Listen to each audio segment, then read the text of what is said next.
Shalom, perkenalkan nama saya Andre Langoy. Saya mahasiswa STT Rumah Murid Kristus, dan pada saat ini saya akan menyelesaikan tugas video dari dosen pengampu kami, yaitu Bapak Pendeta Dr. David Livingstone Araro, dalam mata kuliah Spiritualitas 1 dengan judul materi yaitu Kasih dan Pengorbanan. Nah, kalau kita lihat di dalam Yohanes 3 ayat 16, firman Tuhan berkata, "Karena begitu besar kasih Allah akan dunia ini, sehingga ia telah mengaruniakan anaknya yang tunggal, supaya setiap orang yang percaya kepadanya tidak binasa, melainkan beroleh hidup yang kekal."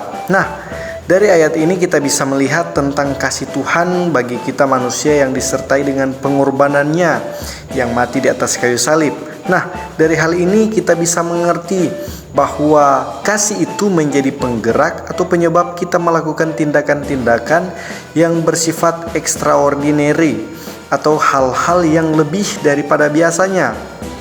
Kalau kita lihat di dalam kitab 1 Korintus 2 ayat 9, firman Tuhan berkata, "Tetapi seperti ada tertulis, apa yang tidak pernah dilihat oleh mata, dan tidak pernah didengar oleh telinga, dan yang tidak pernah timbul di dalam hati manusia, semua yang disediakan Allah untuk mereka yang mengasihi Dia." Nah, ayat ini adalah kutipan dari Rasul Paulus dari nubuatan dalam kitab Yesaya 66 ayat 4.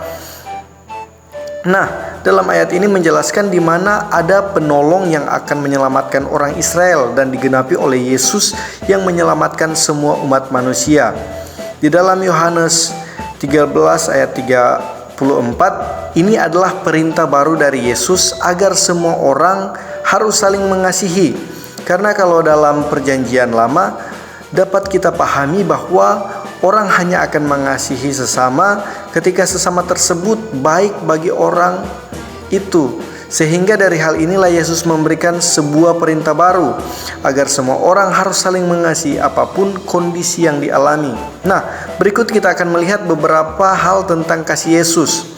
Kasih yang bersifat inisiatif, Roma 5 ayat 8. "Akan tetapi Allah menunjukkan kasih-Nya kepada kita oleh karena Kristus telah mati untuk kita ketika kita masih berdosa." Nah, dari ayat ini kita bisa melihat bahwa Yesus memiliki kasih yang bersifat inisiatif, yaitu Yesus mengasihi kita manusia sejak dari keadaan kita yang masih hidup di dalam dosa.